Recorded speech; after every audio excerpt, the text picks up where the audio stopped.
Before her niece drove off from the home, she noticed a body laying in the backyard right here in this area. When she got closer, she noticed it was 75-year-old Ora Lee Irvin. After the man surrendered, police thought they had all their suspects, but when they went back to look at their surveillance video, they forgot to look in one place. Attorney Lisa Ross says one of the sexual encounters happened at a hotel just behind this Taco Bell on High Street. CBD comes in many different forms. It can come as a topical cream, body lotion, or even in the form of a bath bomb for relaxation. The scene is wrapping up here on West McDowell Road, but we do know that this is the 42nd homicide in the city of Jackson this year. Now, many people out here have signs showing support for women's rights and to stop the ban on women. Now, later on this evening, we will have more from several organizations who will be speaking today to talk a little bit about the importance of women's rights. One woman is dead and a 3-year-old is injured after a crash in Madison County. It happened on I-55 South near Gluckstadt.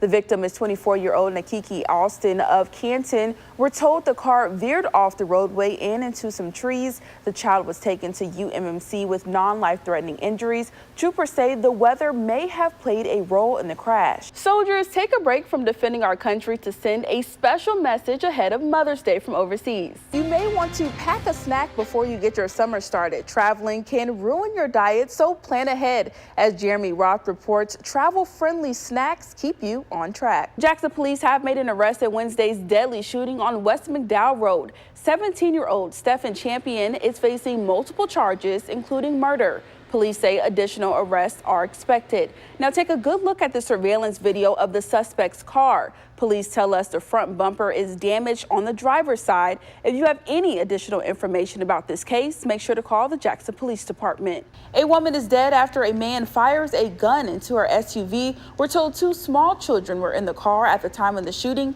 We must warn you, the video that you are about to watch is disturbing. Now, it happened near the J&A gas station on Medgar Evers Boulevard. The victim has been identified as 28-year-old Ruby Manyweather. Investigators say the suspect got away in a dark-colored SUV. Happening today, get ready to go for a run. People are lacing up their running shoes for Jackson Public Schools. The Michael D. Johnson Memorial Foundation 5K helps the schools fund their scholarships awarded to students. The race begins and ends in downtown Jackson near the War Memorial Grounds at 8 this morning. After the run, scholarships will be presented to graduating JPS High School senior athletes. Over 300 members of the Arizona National Guard are back home on the U.S. soil just in time for Memorial Day. A woman was missing for 17 days after going on what was supposed to be a short hike, was released from the hospital Sunday. Yeah, tale of survival here. Amanda Eller was first found in a dense Hawaiian forest on Friday.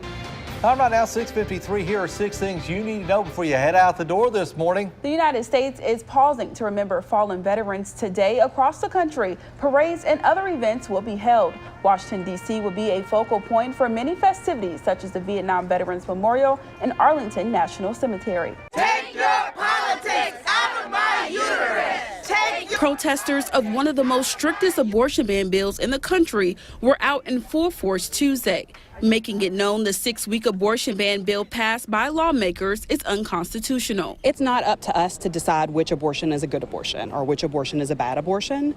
People deserve access to bodily autonomy and to make the decision whether to carry or terminate a pregnancy. Amanda Ferd Shelby has shared her own abortion experience nationally and locally right here in the metro. She calls abortion bans horrifying and ultimately a danger. And if you sit down and you have conversations and speak with people who've experienced these things or even thought about it or come close or decided not to, then you'll be able to see what the conversation really should be about. Many at the rally emphasized they're hopeful federal judge Carlton Reeves will strike down the bill like he did Mississippi's previous 15-week abortion ban. But until then, they will let their voices be heard. This is really no different other than it's more than half or less than half the amount of time for someone to make a decision. So this is clearly unconstitutional, and that is their goal. Their goal is to pass an unconstitutional law and force it to the Supreme Court. Holmes County Central High School is without its assistant principal, Dana Thomas.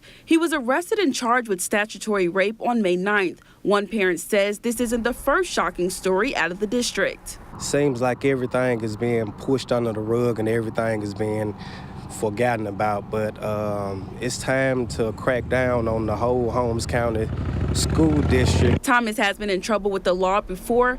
Previously, he's pled guilty to criminal mischief and harassing communications.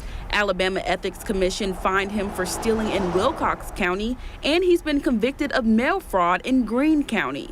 Why would you hire them in a district around our kids? So that means to me that they don't care about the kids here in Holmes County.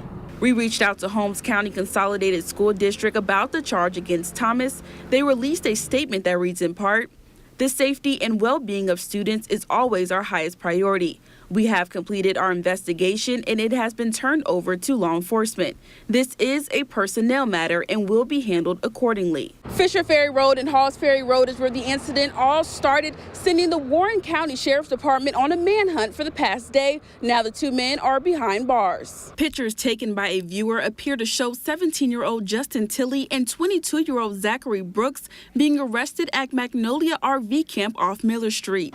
They've been wanted since Sunday night when deputies say they ran from a traffic stop. Chase went down Halls Ferry Road into the county near the Timberlane community, Fonzylvania Road through several county roads, and ended up deliberately ramming into a sheriff's patrol car near the Timberlane subdivision. The sheriff says once in this area, the two ditched the car and got away in a wooded area.